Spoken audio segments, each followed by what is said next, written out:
Hi friends, welcome to Sharmi's kitchen. ఈరోజు నేను ఎంతో టేస్టీగా మటన్ బోటీ కర్రీ చేసి చూపిస్తున్నానండి. చాలా టేస్టీగా ఉంటుంది. చాలామంది ఏందంటే ఈ బోటీ కర్రీని దాన్ని క్లీన్ చేసుకోవడానికి కొంచెం టైం పడుతుంది. క్లీన్ చేసుకోవడం కూడా తెలియక చాలామంది ఈ కర్రీని చేసుకోరు. కాకపోతే మనం ఓపికగా చేసుకుంటే కర్రీ అయితే సూపర్‌గా ఉంటుంది. ఇలా చూడండి, నేనైతే ఒక బోటీ తీసుకొని నీట్‌గా క్లీన్ చేసుకున్నాను. ఈ క్లీన్ చేసేది కూడా నేను వీడియో పెడదాం అనుకున్నానండి. కాకపోతే లెంత్ ఎక్కువైపోతదని నేను పెట్టట్లేదు. ఇంకో వీడియోలో నేను ఖచ్చితంగా పోస్ట్ చేస్తాను బోటీని ఎలా క్లీన్ చేయాలని. ఇలాగా బ్లాక్ పార్ట్ మొత్తం ఏమీ లేకుండా దీన్ని ఇలాగా నీట్‌గా వైట్ కలర్‌లో వచ్చేలాగా నేను క్లీన్ చేసుకోవాలి. నేనైతే తప్పకుండా ఇంకొక వీడియో చేసి పెడతాను. చాలా ఈజీ అండి. నేను చెప్పే టిప్స్ గనుక పాటించారంటే బోటీని ఈజీగా క్లీన్ చేసుకోవచ్చు. ఇలా క్లీన్ చేసుకున్న దాంట్లో ఒక గ్లాస్ వాటర్ యాడ్ చేసుకొని, ఒక పావు టేబుల్ స్పూన్ వరకు పసుపు వేసుకొని, దీన్ని మొత్తాన్ని మిక్స్ చేసుకొని గ్యాస్ పైన పెట్టేసి దీన్ని మొత్తాన్ని ఒక 5-6 నిమిషాల పాటు బాగా ఉడకపెట్టాలి. ఇలా ఉడకబెట్టడం వల్ల ఏందంటే ఇందులో ఏమైనా డస్ట్ పార్ట్ ఉన్నా కూడాను మొత్తం పోయేసి మనకు స్మెల్ లేకుండా ఉంటుంది. మనం క్లీన్ చేసేటప్పుడు కొంచెము డస్ట్ ఏమైనా ఉన్నా కూడా ఇలా బాయిల్ చేయడం వల్ల అది కూడా మొత్తం పోతుంది. ఇలాగా మొత్తాన్ని కలుపుకుంటూ మొత్తాన్ని బాగా బాయిల్ చేసుకోవాలి.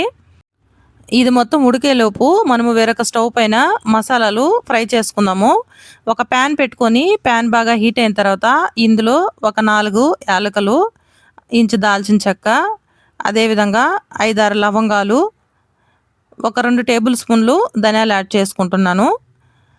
ఇలాగే మసాలాలన్నీ వేసుకొని లైట్గా మీడియం ఫ్లేమ్లో పెట్టుకొని లైట్గా ఫ్రై చేసుకోవాలి.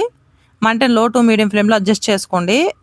ఇలాగా లైట్గా ఫ్రై చేసుకున్న తర్వాత ఇప్పుడు ఇందులోకి ఒక 1/2 టేబుల్ స్పూన్ వరకు సోంపు యాడ్ చేసుకుంటున్నాను.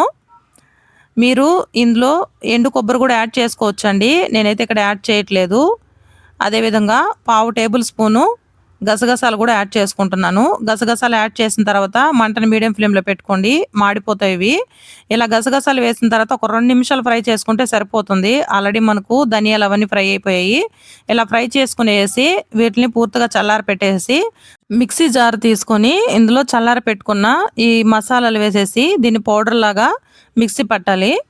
లేదా వాటర్ వేసైనా పేస్ట్ లాగానే చేసుకోవచ్చు. నేనైతే పౌడర్ లాగా చేసుకొని పక్కన పెట్టేసుకున్నాను. ఈ లోపు మనకు ఈ బోటీ కూడాను బాగా ఉడికిపోయింది. ఇలా ఉడికిపోయిన దాన్ని వాటర్ అంతా తీసేసి ఈ బోటీని వరకే తీసుకోవాలి ప్లేట్లోకి. ఇలా ఒక ప్లేట్ తీసుకునేసి ఈ ఉడికిపోయిన బోటీ మొత్తాన్ని ప్లేట్లోకి తీసేసుకోవాలి. ఇలా తీసుకొని పక్కన పెట్టేసుకొని ఇప్పుడు కర్రీ కోసము వేరొక ప్యాన్ పెట్టుకొని ప్యాన్ బాగా హీట్ అయిన తర్వాత ఇందులో కర్రీకి సరిపడా ఆయిల్ యాడ్ చేసుకోవాలి. నాన్ వెజ్లోకి కొంచెం ఆయిల్ ఎక్కువ ఉంటేనే బాగుంటుందండి. ఇందులోకి ఒక్క బిర్యానీ ఆకుని 2గా తీసుకొని ఇందులో వేసుకునేసి ఒక పచ్చిమిర్చిని, అదేవిధంగా సన్నగా కట్ చేసుకున్న ఒక 2 పెద్ద ఉల్లిపాయలను తీసుకుంటున్నాను. వీటిని బాగా ఫ్రై చేసుకోవాలి. లైట్ గోల్డెన్ బ్రౌన్ కలర్ వచ్చేంత వరకు బాగా ఫ్రై చేసుకోవాలి. ఇలా ఫ్రై చేసుకున్న తర్వాత ఇప్పుడు ఇందులోకి ఒక టేబుల్ స్పూన్ వరకు అల్లం వెల్లుల్లి పేస్ట్ యాడ్ చేసుకుంటున్నాను. ఈ అల్లం వెల్లుల్లి పేస్టు పచ్చివాసన పోయేదాకా ఫ్రై చేసుకోండి. ఫ్రెండ్స్, చాలామంది అయితే వీడియోస్ చూస్తున్నారు కానీ సబ్స్క్రైబ్ చేసుకోవట్లేదు. మీరు చేసే ఆ సబ్స్క్రైబు మాకు ఒక రకంగా సపోర్ట్ చేసినట్టు అవుతుంది. సో తప్పకుండా సబ్స్క్రైబ్ చేస్తారని ఆశిస్తున్నాను. ఇప్పుడు ఇందులో ఆనియన్స్ బాగా ఫ్రై అయిపోయిన తర్వాత ఒక 2 టమోటాలని చిన్నగా కట్ చేసుకొని యాడ్ చేసుకోవాలి. ఇలా యాడ్ చేసుకునేసి దీన్ని మెత్తగా అయ్యేంత వరకు బాగా ఫ్రై చేసుకోవాలి. ఇప్పుడు ఇందులోకి రుచికి సరిపడా సాల్టు, ఒక 2 టేబుల్ స్పూన్లు కారం, ఈ మసాలాలన్నిటిని బాగా ఫ్రై చేసుకోవాలి. ఇలా ఫ్రై చేసుకునేటప్పుడు మనకి ఇది మాడినట్టు అనిపిస్తే లైట్గా 1-2 టేబుల్ స్పూన్లు వాటర్ వేసుకున్నామంటే సరిపోతుంది. ఇలా వాటర్ వేసుకునేసి బాగా మిక్స్ చేసుకొని ఈ టమాటాలు మెత్తబడేంత వరకు బాగా ఫ్రై చేసుకోవాలి కలుపుకుంటూ. ఇలా ఫ్రై అయిపోయిన తర్వాత ఇప్పుడు ఇందులోకి మనం ముందుగా ఉడికించి పెట్టుకున్నాం కదా బోటీని, సో ఆ బోటీని ఇందులో వేసేసుకోవాలి. వాటర్ లేకుండా ఇలాగ పీసెస్ వరకు వేసుకునేసి దీన్ని మొత్తాన్ని బాగా మిక్స్ చేసుకోవాలి. ఒక 5-6 నిమిషాల పాటు ఈ మసాలాలు ఈ బోటీకి బాగా పట్టేలాగా బాగా కలుపుకుంటూ ఫ్రై చేసుకోవాలి. బోటీ కూరని చాలామంది ఇష్టపడరు, స్మెల్ వస్తుందని. సో నేను చెప్పిన విధానంలో దాన్ని క్లీన్ చేసుకొని అలా బాయిల్ చేసుకొని ఇలా కర్రీ చేసుకున్నామంటే తప్పకుండా ఇష్టపడతారు. అసలు స్మెల్ అనేది లేకుండా చాలా బాగుంటుంది. మీరు తప్పకుండా ట్రై చేయండి, తప్పకుండా నచ్చుతుంది. సో ఇలా మొత్తాన్ని ఫ్రై చేసుకునేసిన తర్వాత ఇందులోకి గ్రేవీకి సరిపడినంత వాటర్ని యాడ్ చేసుకోవాలి.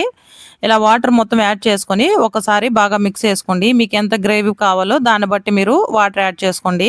మరీ ఎక్కువ వేసినా కూడా బాగుండదు. ఇప్పుడు ఇందులోకి మనం ముందుగా మిక్సీకేసి పెట్టుకున్నాం కదండీ మసాలా పొడి. ఆ మసాలా పౌడర్‌ని ఇందులో యాడ్ చేసేసుకొని మొత్తాన్ని బాగా మిక్స్ చేసుకోవాలి. ఇలాగా మొత్తం మిక్స్ చేసుకొని ఇందులో ఒక మూత పెట్టేసేసి ఈ కర్రీని బాగా ఉడకనివ్వాలి. ఈ స్టేజ్‌లో మీరు ఉప్పు, కారాలు సరిచూసుకోండి.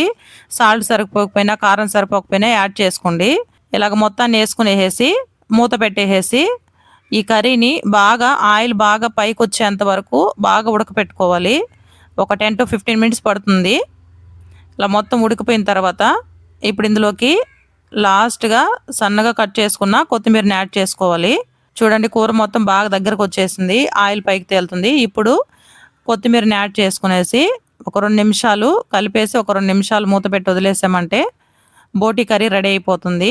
వేడి వేడి రైస్‌లోకి గాన తీసుకున్నామంటే సూపర్‌గా ఉంటుంది. ఒక్కసారి తిన్నారంటే అస్సలు వదిలిపెట్టరు. తప్పకుండా మీరు ట్రై చేయండి. మీకెలా వచ్చిందో కామెంట్ రూపంలో తెలియచేయండి. ఈ వీడియో గనుక మీకు నచ్చితే తప్పకుండా లైక్ చేసి సబ్స్క్రైబ్ చేయండి. మీరు చేసే ఆ చిన్న సబ్స్క్రైబు మాకెంతో సపోర్ట్‌గా ఉంటుంది. తప్పకుండా సబ్స్క్రైబ్ చేసేస్తారని ఆశిస్తున్నాను. Thank you for watching.